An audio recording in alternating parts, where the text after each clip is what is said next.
more of some thoughts that we have kind of gathered and are more scientifically gathering in the next 1 or 2 years. So, quick history on the Akhtar Hamid Khan Foundation.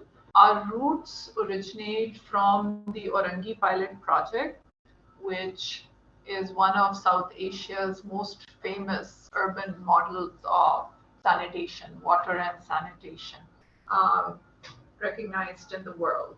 So Akhtar Hamid Khan was founded by Orangi Pilot Project was founded by Dr. Akhtar Hamid Khan, and his same development philosophy is the basis of Akhtar Hamid Khan Resource Center, which then transitioned in 2020 to Akhtar Hamid Khan Foundation.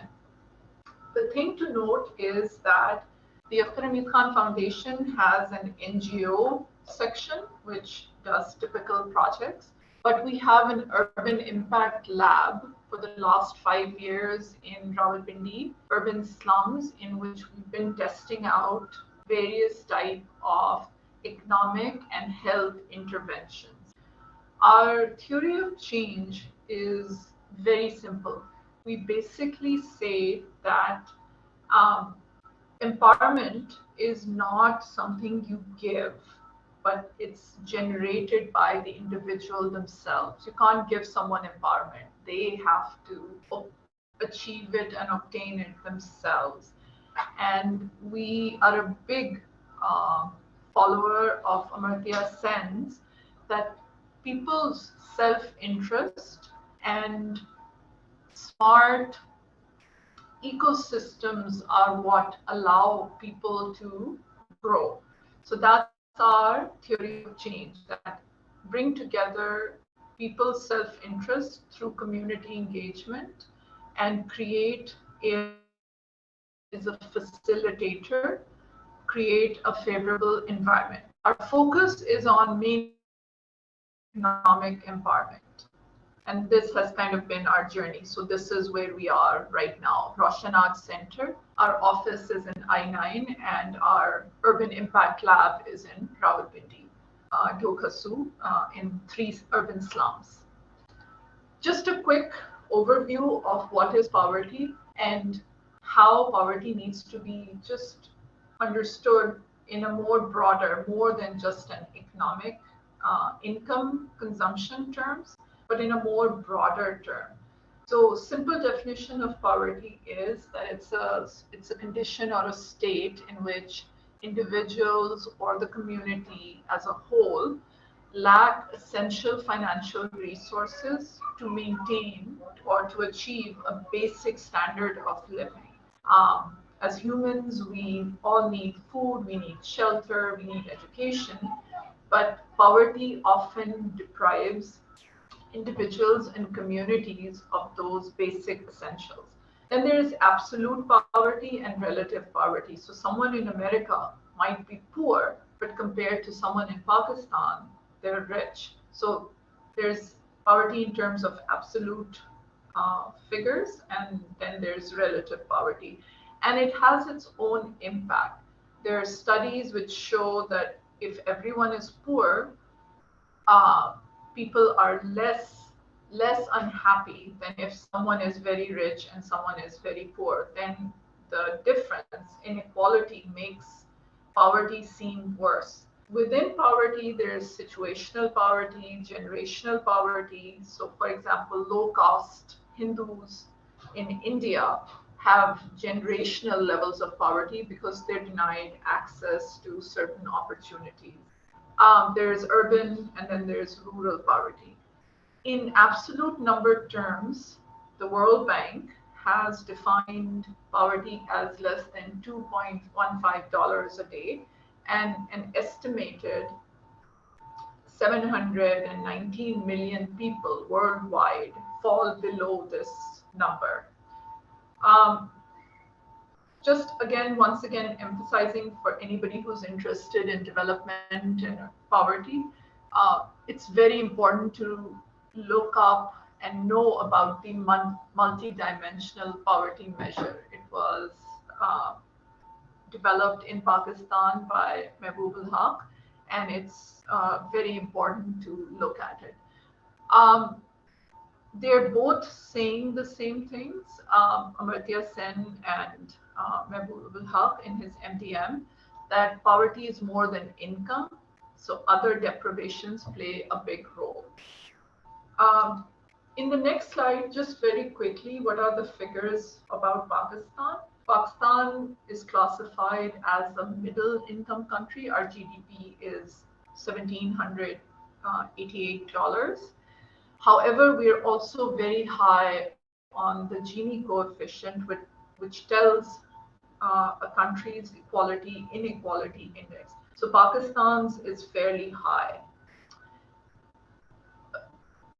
Depending on which figures you look at, we have approximately 22 to, in some places, it's listed as 37% of the population that is below the poverty line. And remember, the poverty line is really very low. It's $2.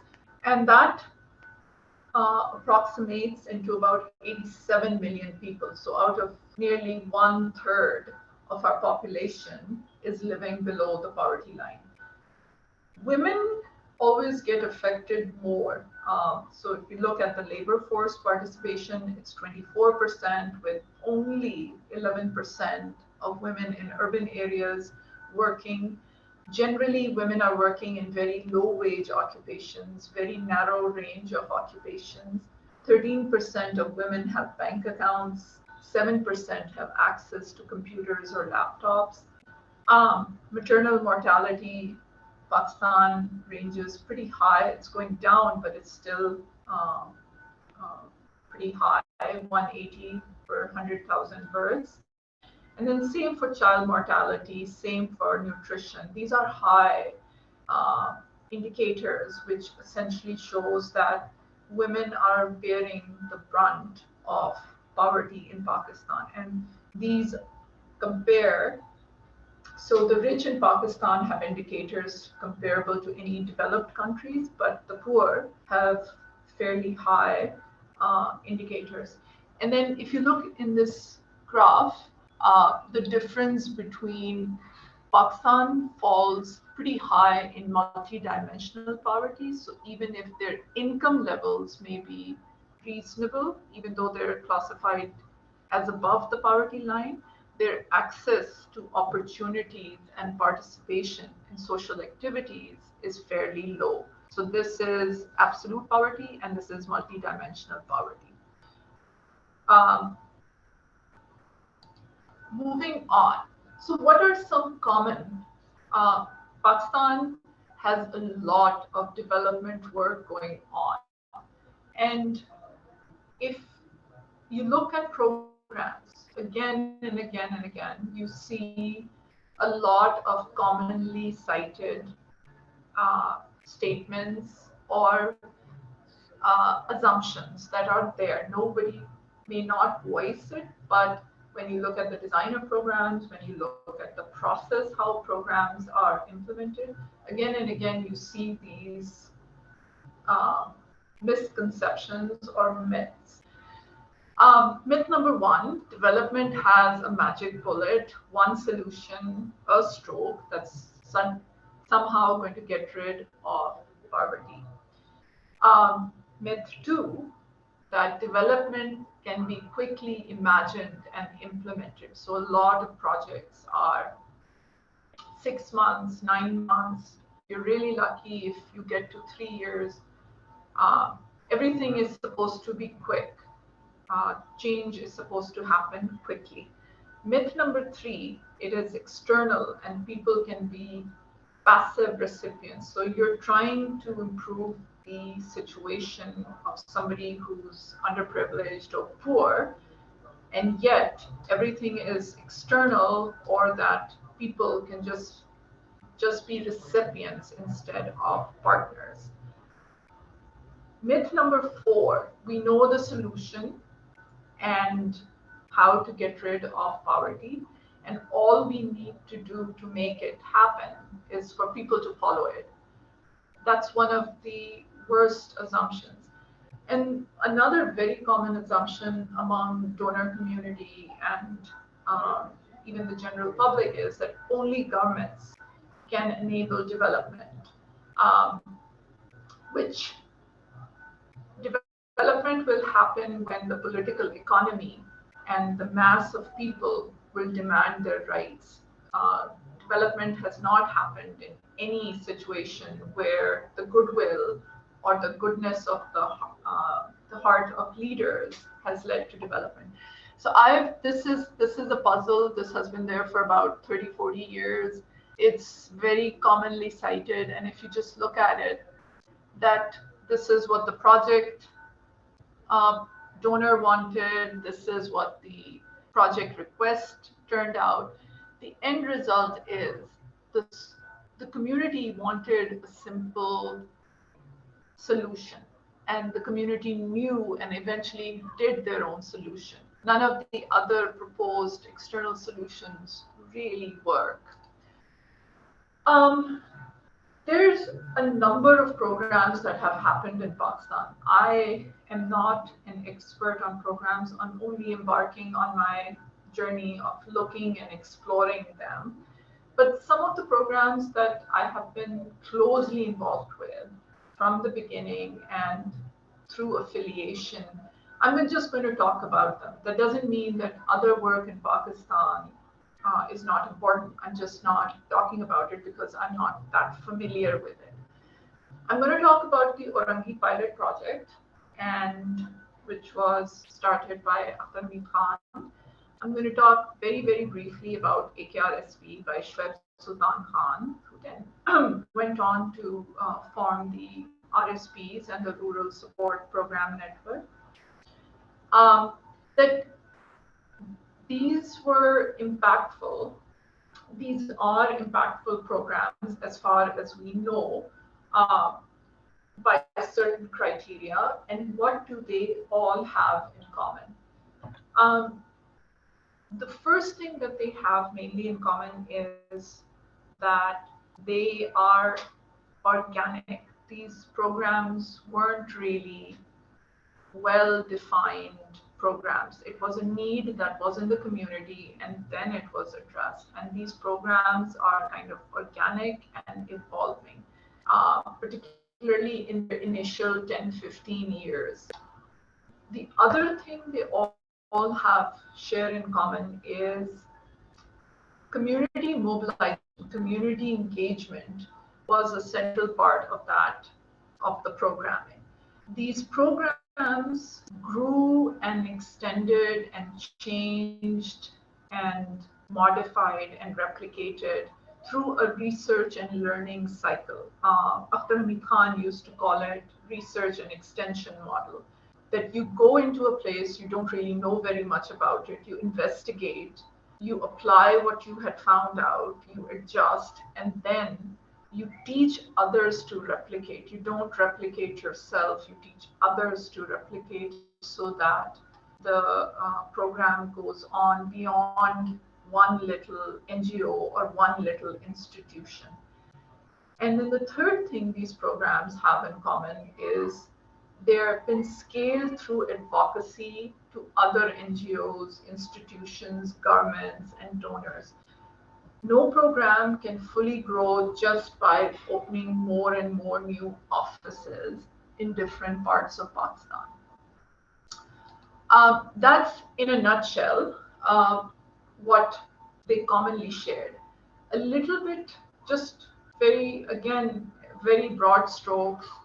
Orangi pilot project, it managed through, in the first 10 years of its establishment, to organize the people of Orangi, which is an urban slum, Karachi's largest urban slum, in 1980 to up to 1999. People used their own money. 378 million were collected by the people, managed by the people, and make their own underground lanes. And this once chamber septic tank was an innovation by the OPP technical experts, Arif Hassan, Main Rahman, but it was the people who actually gathered the money, provided the labor, and maintained it. This program has been replicated in 651 locations across Pakistan by other CBOs who came to learn in OPP and then to go back to their own organizations and try it.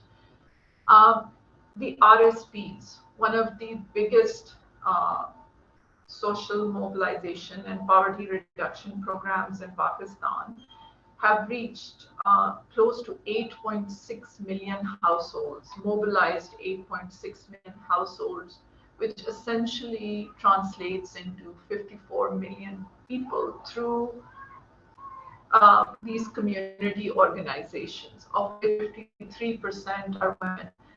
Simple thing, again, Shweb Saab followed the three-tier collective social mobilization collective model of making groups at the village level, which then had uh, feeding into groups at the more multiple villages or the community, the CO level, which then fed up at the union council, which is the local board organization at the union council level.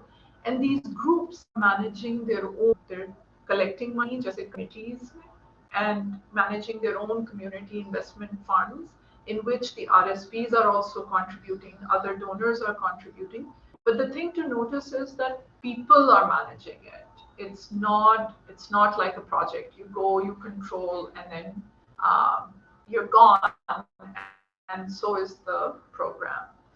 A very brief experience of the Akhtar Hamid Khan Foundation. We have been trying out our urban lab only for about 5 years.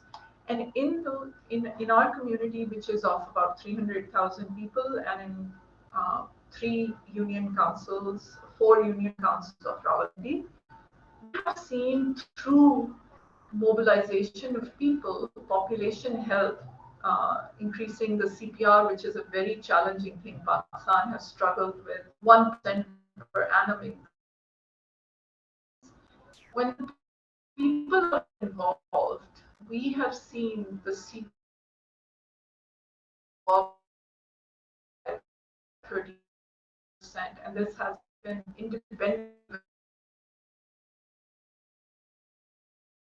These results have been independently verified, and we've actually published in a very conservative community employment. The acceptability of women's employment has gone up. Have we made it a sustainable change? I wouldn't be able to say yes or no yet, but we are following them, and we intend to follow them for the next 5-7 years to see what is happening with these different cohorts. So just summarizing, what are some of the questions that anybody who's working in development or public health or poverty reduction should always ask, no matter where they are? The two questions that must be asked, and very skeptically, because being skeptical is a healthy approach, particularly when you're embarked on the development journey. Has the intervention enabled people, women or slash women, to find opportunities and move out of poverty beyond the project alone? So even if immediate results have not been achieved, but has it enabled them to gain skills or a mindset to find opportunities that will continue or that will not completely be eradicated once the project closes? And then the second question to always ask is, can models, even large scale ones, the RSPs are at a huge scale, sustain without an ecosystem of corporate, private, public sector in changing the poverty related deprivation? So for example, if you put in an amazing intervention, for example, if you put in latrines, or you do kitchen gardening, or you do some sort of agricultural interventions. Unless there is an ecosystem of supply chain, unless there's a drainage system that takes the waste management system from the household to the next level to the next level, no intervention can really succeed. So that's an important part, that different partners can be brought in to work together, but that is an essential part of thinking right at the beginning of any intervention and during and after any intervention. Um, in uh, our last 5 years, and then just reviewing the OPP and the RSP programs, is that in oftentimes mobilization fails because more prevalent in our society and in even in the NGO world is this free culture that come quickly, do an intervention, give out stuff for free, with the result that even in the communities, people um, are unwilling a lot of times to actually invest in something. They also want, what will you give us and how can we quickly get it? So be ready for a very, if you truly are serious about any project or intervention, be ready for a very slow mindset change. Oftentimes people think it's not their job, it's the government's job. There's a social mistrust that's present in the society for a number of reasons. A lot of times technical know-how is missing, and then who doesn't want things for free? So those are often the commonest reasons why mobilization fails to achieve its results. Uh, Learning number 2, activists or staff for projects needs to be from the community. No one can work as a volunteer consistently, but balance the money versus the mission thing. So get staff, because there is competent staff in the communities. It just takes longer to find them, but get staff that belongs to that community, because their level of investment and work will be much better than staff that's doing it as a project.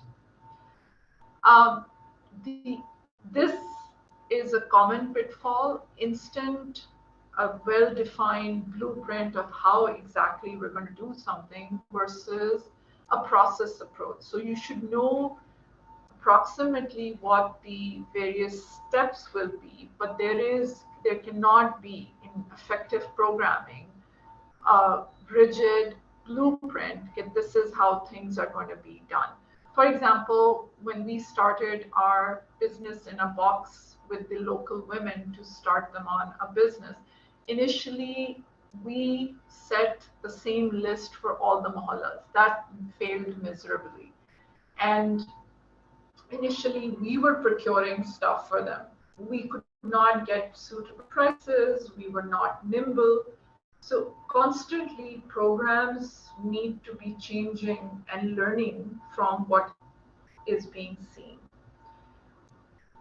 Learning number 4 is that social development programs can rarely be 100% sustainable if you just evaluate them in terms of money. And with the result that when you evaluate them, there needs to be an element of what is the benefit in terms of health, what is the benefit in terms of well-being. They can be sustainable to some extent, but 100% I haven't come across with program, and from other countries the experience is similar. Attaining a community's persistent commit to a task, to a committee, to a focus target or a goal is very challenging because people are busy with surviving. So if you want persistent commitment. You have to hire staff at various levels from the community, not just mobilizers, but hire decision-making staff as well. Um, Results have to be meaningful. We all know this, but a lot of times, again, it's very easily overlooked. We often look at the number of people trained, the skills learned. What we're not looking at is that businesses that were launched to them 12 months later, or skills learned, are they actually being applied or not? So results have to be more than just superficial meeting of the targets. In our quest for innovation, sometimes we forget that the reason things aren't working is because the process needs a little bit of tweaking, not because the program itself is a total failure. So you can learn a lot from where the process did not work or where it worked. And innovation is not necessarily the best way to go about it. We all know evaluation is a really tricky thing. Donors, implementing NGOs, we're all in the same boat. Everyone wants to know that they did an excellent and a super successful program. It's important, if we truly want to make a dent on development and poverty, to have a more objective measure, a more objective evaluation, and not feel that if the program did not achieve 100% result, somehow we are responsible. There is learning to be had in success and failure, but this is important to do that. And then finally, for all the numerous programs that are happening in Pakistan, uh, incredible programs, there's very little scientific evidence. So written documentation, papers, questions, being skeptical about results is a necessity in order to contribute to the global, national, and local debates with evidence. I'm going to close this just with a little note. The Akhtar Hamid Khan Foundation, along with our partner organization, Research and Development Solution, is starting a community and research fellowship tracks. These are 2 tracks, and starting 1st September, we're going to advertise for 2 positions. It's an 18-month on-job fellowship program, competitive selection process, and with the goal that the fellows will learn how to how to do grassroots development, how to use data, depending on which track they are, designing studies or designing projects, project management, how to do policy advocacy and writing. And based on their work, they can later connect for PhDs or masters in universities in the US. Akhtar Hamid Khan is always open to internships and volunteers, and we would welcome you to come and see our Urban Impact Lab. Some readings for those who are interested. And again, thank you very much, and looking forward to your journey on the development path. Thank you. Thank you so much, Dr. Aisha. That was actually very, very interesting, very interesting as well, and in time too. So I actually have a couple of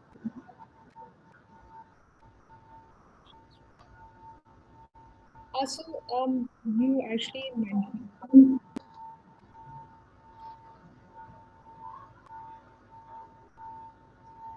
and in the development world, that you mentioned, there is a question about that at the end of the project, and then you don't know what's happening. So this is a problem, or it fails to kind of later on. So, in your experience, and I do think a good example that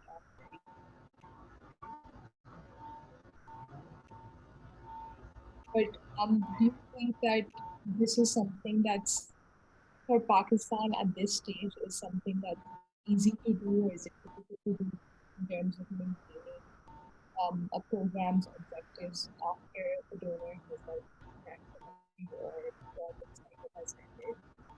So, what are your thoughts? Uh, I'm really sorry. Michelle, your voice is like Can you hear me? it's breaking up quite a bit. So I couldn't really get the question. I don't mind repeating myself. I was just Yeah. giving a few thoughts on you talked about development programs, etc. So just and the the life cycle of a development program, and I was just talking about in terms of continuity of programs, right? And your experience, do you think Pakistan is at a stage where often the model is that a donor comes in and they partner with the local government or the national government, and at the end of the project cycle, they're out, and then we don't know whether that program is going to continue or not, whether the government will have it as a priority. So, in your experience, how do you see this happening in Pakistan? Where do you think Pakistan is in terms of continuing projects or just continuing with the priorities that, say, for example, in public health? Do you think this is something that is easy for Pakistan to do? More community-centered approaches. What are some of your thoughts on that? Okay. So first of all, it's very true that unfortunately very few programs in Pakistan are long term. Like hardly, I would say 5-10% programs are more than 3 years or 4 years. 5 years is really where the ceiling and cap is, which is a pity because essentially it's the responsibility of large scale programs or governments to have a plan, a development plan in which donors or external aid should come in and fit.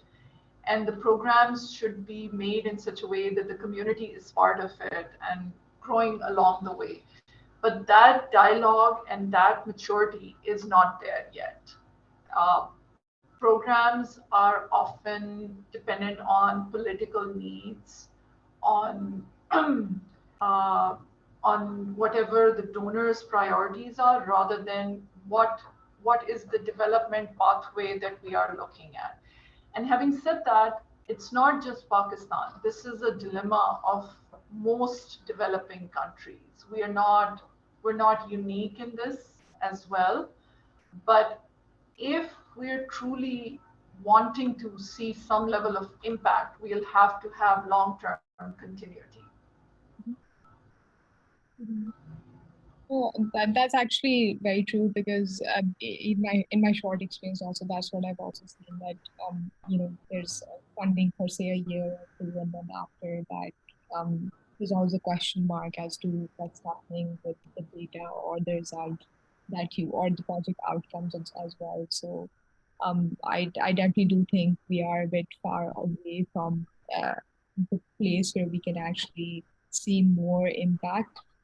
So but thank you so much for really kind of outlining the stages of development in the way and then the learnings from it as well.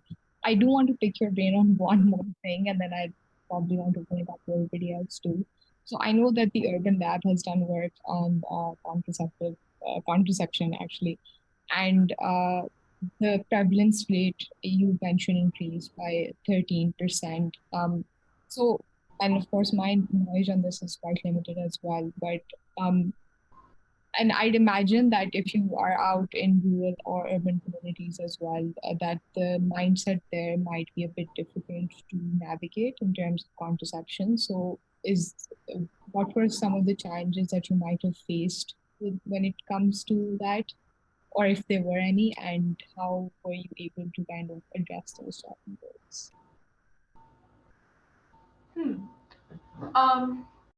So initially, by the very fact that it's an urban community, the preconceived uh, notions of having extremely large families is already challenged a bit, because in urban spaces you have less space, you have less food, uh, food in terms of you actually have to pay for the food rather than growing food on your land and having it freely available. So automatically, regardless of any intervention, family sizes do shrink by 1 or 1.5 child from the rural to urban migration uh, journey. Having said that, what we felt initially and what we saw initially when we started in 2016 the population health program, that the community is ready. It's one of those passive, it is one of those passive thoughts in their mind. So if family planning services get to them and they're free, the community was ready uh, to adopt them. When I say community was ready, I would say that 50% of the people were at least willing to listen and ready to adopt. Um, the the real game changer is when you create a demand that whether services are freely available, whether services are available or not, people are actively seeking. We feel that to some extent we were able to achieve that, but again, it's a smaller community. We're working with it. We're still seeing. We saw some fallback when the intervention ended. We did see a 5-7% discontinuation rate. Some level of discontinuation did happen. Having, but the CPR is still higher than other areas of Rawalpindi. So, so in short, demand creation works. Demand creation has to be a constant effort, because until a critical mass is reached, it's not self-sustaining. No, that actually makes a lot of sense. I mean, yes, it can also behaviorally it can be quite difficult for, like you said, that thought is passively there in the community, but for them to actually eventually adopt, certain behaviors would probably take a longer time, and you probably see that change happening over years or so. So I can understand that. But thank you again for answering my questions. Yeah. I will open it up and you guys please ask questions. Do unmute yourselves and introduce yourselves.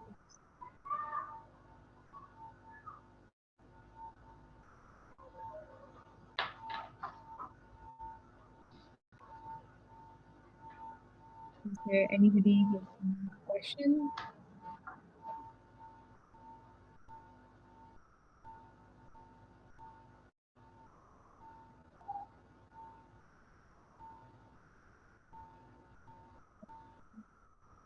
It sees somebody unmuted themselves